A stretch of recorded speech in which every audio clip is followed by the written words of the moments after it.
Gilmarzinho explica a Revolução Russa. A Revolução Russa, para mim, é um evento chato de explicar.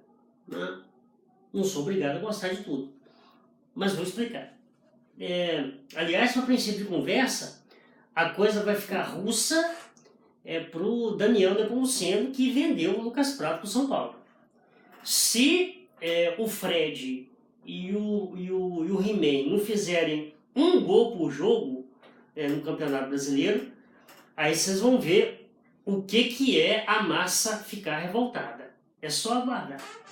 Bom, a Revolução Russa, ela é emblemática, ela é simbólica, exatamente pelas ideias que ela defendia, pela forma como ela foi realizada.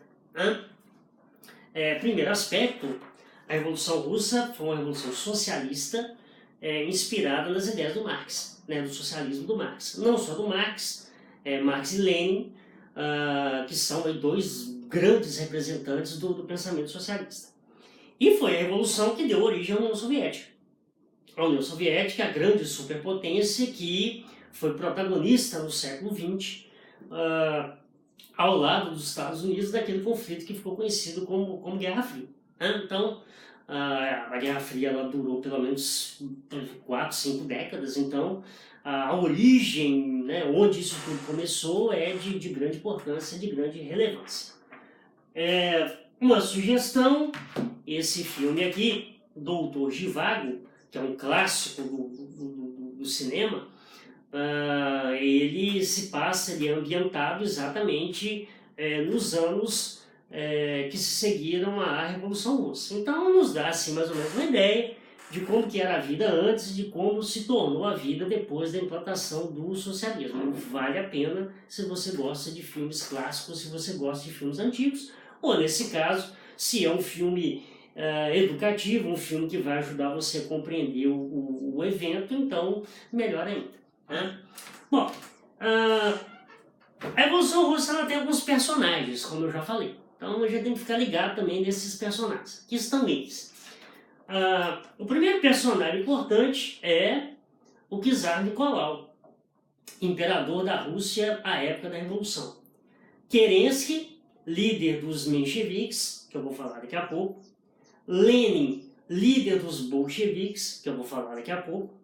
Trotsky, também bolchevique, fundador do Exército Vermelho, que em tese seria um exército que teria como objetivo, como missão, levar a Revolução Socialista a todos os cantos do mundo. E o Stalin, que, obviamente, apesar do seu caráter, digamos, monstruoso, é um dos personagens mais importantes do século XX. Quando eu falo mais importante, eu não estou falando se ele é bom ou se ele é ruim, até porque eu já falei monstruoso. Mas que você não pode negar a sua importância, isso é óbvio. Bom, outro aspecto. Como era a Rússia antes da Revolução? Primeira característica, agrária. Um país, quando eu falo agrário nesse caso aqui, é um país que praticamente não tinha indústria. Uma indústria que está principiando, uma indústria restrita a alguns centros urbanos como Petrogrado, por exemplo. Semi-feudal. Você tinha uma nobreza de sangue azul, que tinha todos os privilégios. No campo você tinha a elite agrária, os cossacos, que era espécie de senhores feudais e que tinham do seu lado um monte de servos, sob aquele regime de servidão. Absolutista, ou seja, então os reis, os imperadores, eles eram vistos como figuras sacrossantas, como figuras divinas, e com grande influência do clero ortodoxo. Aqui a gente sempre tem que falar da presença do monge Rasputin. O Rasputin era um cara que frequentava livremente a corte dos Romanov, que era a dinastia desses últimos czares, e que mandava e desmandava. Afirmava-se, inclusive, acreditava-se que ele tinha poderes sobrenaturais, enfim, a sua opinião era quase uma lei dentro lá do governo. Parece o século XVI, Parece. Então, assim, em pleno final do século XIX, quando o mundo vivia, né, a pujança da Revolução Industrial, no século XX, mesma coisa, a Rússia tinha uma estrutura social, política, econômica típica de um país do século XVI. Obviamente que ela se mantinha, né, no pedestal assim, de um grande império, exatamente pela sua tradição e pelo tamanho do império, né?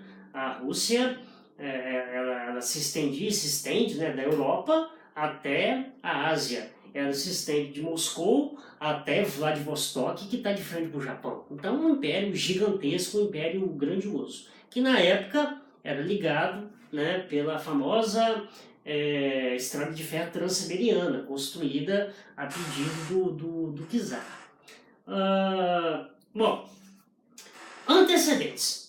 O que vai acontecer, como que era, eu já expliquei a estrutura econômica, política e social da Rússia, mas o que vai desencadear propriamente o conflito? Apesar da Revolução mesmo ter acontecido em 1917, o ano de 1905 é um ano muito importante, é um ano que a gente precisa gravar, porque acontece a Guerra Russo-Japonesa. Japão e Rússia entraram em conflito pela posse de uma região chamada Manchúria, na China, né? Volta aquela coisa lá do imperialismo que eu falei nas primeiras aulas, né? Se você está vivendo essa revolução industrial, no caso, aquela revolução incipiente, né? uma industrialização incipiente que a Rússia está vivendo, no caso do Japão era Meiji, então você ter áreas fornecedoras de matéria-prima era muito importante. Nesse caso, a Manchúria era o local desejado por essas duas nações. É importante destacar pelo seguinte: o Império Russo é um império gigantesco, e o Japão um país pequenino, mas que alcançou assim, um desenvolvimento econômico, um desenvolvimento bélico muito grande, e que foi capaz de derrotar o todo-poderoso Império Russo. Essa derrota humilhante para os japoneses, ela traz à tona todo o descontentamento e revela exatamente o atraso, né, que os russos viviam. Como é que um Japão pequenino, uma ilha pequena, consegue derrotar o todo-poderoso exército russo? E, na verdade, o que acontece? No momento que o Japão vence, todas aquelas feridas, todas aquelas fraquezas, né, todas aquelas contradições, todos os anacronismos, antagonismos, né, que o Império Russo vivia, ele vem à tona. Então a população sai às ruas, né, no ano de 1905 para protestar, né, contra esse atraso econômico, social que o Império Russo vivia. Essa revolução ela é conhecida como ensaio geral, ou seja, os eventos de 1917 têm como origem o ano de 1905. Aqui você teve o famoso Domingo Sangrento, né, quando o czar mandou abrir fogo na população que protestava, que pedia melhorias. Aqui tem até um filme que registra, né, esse momento, que é o Encoraçado Potemkin, que na minha opinião é um filme muito ruim. Ele é preto e branco, ele fala mudo, né? Tá, é um filme importante, mas é um filme ruim, pô. Não preciso gostar do filme, né? É importante o filme? É claro que é, mas é um filme ruim, é um filme difícil de assistir. Mas que na época, né, o Sergei Eisenstein, né, quis mostrar nesse filme exatamente o que aconteceu na Revolução de 1905. Pois bem, o que vai acontecer entre 1905 e 1917? A primeira coisa é uma intensificação da oposição ao czarismo. Então, assim, mesmo essa manifestação popular de 1905 ter sido fracassada, ela abriu meio que se percebeu que era necessário promover algum tipo de reforma política, né? Por exemplo, a Duma Legislativa, o parlamento russo, que estava fechado há não sei quanto tempo, foi reaberto. Então, o czar começou assim, a dar sinais de que queria fazer algum tipo de reforma para meio que abaixar a poeira, meio que para arrefecer os ânimos e assim por diante. Bom, Esse PSDR, Partido Social Democrata Russo, partido de oposição ao czarismo, ele dividiu-se em dois grupos. Os mencheviques, ou brancos, ou reformistas, liderados pelo Kerensky, e os bolcheviques, ou revolucionários vermelhos, liderados pelo Lenin. Lenin, que nessa época encontrava-se exilado. Ele não se encontrava na Rússia e a distância meio que mobilizava os bolcheviques na Rússia. Quando a gente fala reforma, é melhorar o que já existe.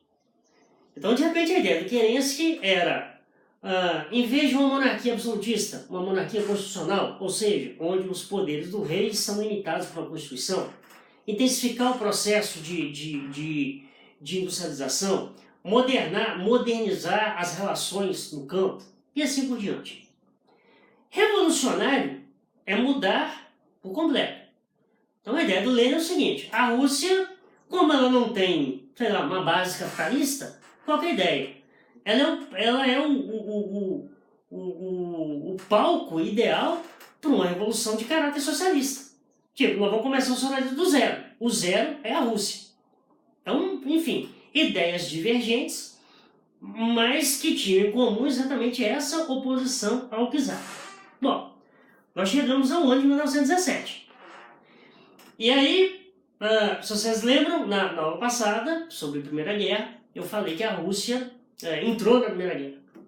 E aí o que acontece? Voltamos a 1905. Como assim? O exército russo muito mal preparado, o exército russo muito mal treinado, muito mal equipado. Inclusive aqui no filme Dr. Zhivago tem uma cena, né, que mostra bem como é que era esse despreparo do exército russo. Quando eu falo que volta-se a 1905, exatamente aquele descontentamento. A população está bolada. Tipo, olha lá que nós vamos pagar o mesmo mico que nós pagamos em 1905 contra o pequenino Japão.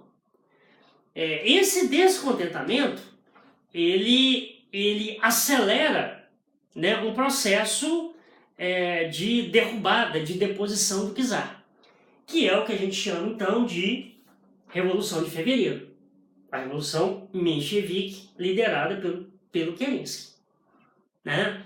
Então, essa presença da Rússia na guerra, ela é um motivador para as pessoas apoiarem o projeto reformista do Kerensky, que tinha, entre outras promessas, retirar imediatamente a Rússia da Primeira Guerra Mundial. Por que bad? Porque, na verdade, vai ser uma frustração muito grande, porque o que o Kerensky prometeu, ele não cumpriu. Ele mantém a Rússia na guerra. Só que o que acontece? Uma das coisas boas, uma das coisas razoáveis feitas pelo Kerensky foi exatamente promover uma anistia, ou seja, um perdão aos presos políticos. E nessa anistia, presos e exilados, obviamente, e nessa anistia volta o Lenin para a Rússia. E o Lenin volta encampando um discurso muito, eu diria, sedutor. Veja, paz, terra, pão e todo o poder aos soviéticos. Paz, tirar a Rússia da guerra. Terra, expropriar aquelas terras dos cossacos e distribuí-las aos camponeses. Pão, melhorar a condição de vida, a qualidade de vida, né, dos cidadãos russos que viviam na miséria. Todo o poder aos soviéticos. Aí acredito que é a coisa mais complicada, porque o que era o soviético? Era um conselho, né, formado por marinheiros, camponeses, soldados, a ralé da sociedade, digamos assim. Não pejorativamente falando, mas todos aqueles que estavam excluídos, né, do processo político. Então, obviamente, era uma proposta que agradava as massas. E, imediatamente, o Lenin talvez tenha tido assim, a habilidade de canalizar todo o descontentamento daquela população em poder bolchevique. E aí, em 1917, aliás, em outubro de 1917, lembrando, a Revolução do Kerensky foi em fevereiro, a do Lenin vai ser em outubro de 1917, ele canaliza aquele descontentamento e promove uma nova revolução que depõe o governo provisório do Kerensky. Obviamente que a coisa não é tão simples assim. Né? Ele vai enfrentar uma guerra civil. O que é uma guerra civil? É exatamente uma guerra contra um governo constituído. No caso, o governo Kerensky, o governo menchevique. Enfim, a transição não vai ser uma transição fácil. Eu volto a falar no filme Doutor Zhivago, porque o filme se passa bem assim, diante dessa coisa do comunismo de guerra. Que é aquele momento onde as expropriações elas acontecem e são feitas, pega de fato assim, a sociedade meio que de surpresa. Então, por exemplo, tem uma parte do filme que fala, as pessoas chegam no casarão e falam, nós viemos aqui ocupar este casarão porque, segundo um decreto da revolucionário, cada cidadão russo tem direito a um teto. Então eles ocupam, né, efetivamente a propriedade privada. Vai ser assim, um período assim, de grandes privações, porque se a ideia do socialismo é exatamente dividir, mas dividir o quê? Né? O país estava em crise, o país não tinha nada acumulado a ponto de dar uma condição, uma qualidade de vida para as pessoas. Então o Lenin, percebendo isso, ele substitui o comunismo de guerra pela NEP, a nova política econômica. Olha, a nova política econômica, a gente pode dizer que é uma espécie de capitalismo de Estado.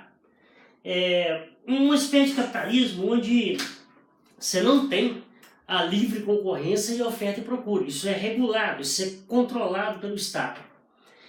Era permitido ainda algum tipo de propriedade privada. Empresas estrangeiras, naquele momento, não foram nacionalizadas. Qual que é a ideia?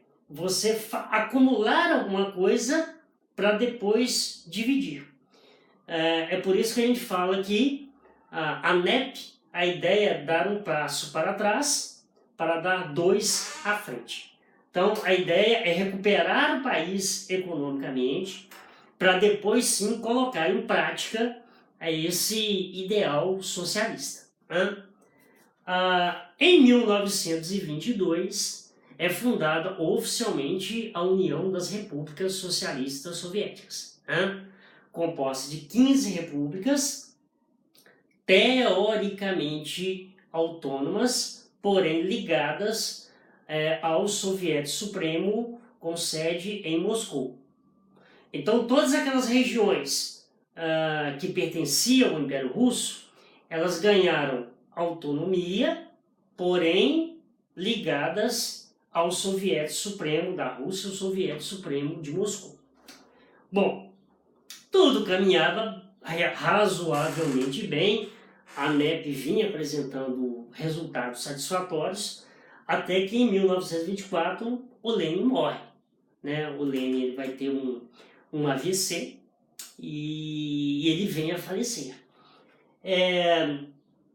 Essa morte do Lenin ela desencadeia uma disputa, né? Entre o Trotsky, do Exército Vermelho, e o Stalin, secretário-geral do Partido Comunista. Trotsky, o teórico da Revolução Permanente. Qual é a ideia? Fizemos a Revolução na Rússia, temos que levar a Revolução para outros países, para o mundo inteiro. Enquanto houver uma ilhazinha capitalista, o socialismo está ameaçado. Stalin, impossível. O capitalismo está muito bem fundamentado no mundo afora. Levá-lo agora, levá-lo no mundo afora, ou pelo menos naquele momento, era uma utopia. Então a ideia era o quê? Consolidar o socialismo na União Soviética.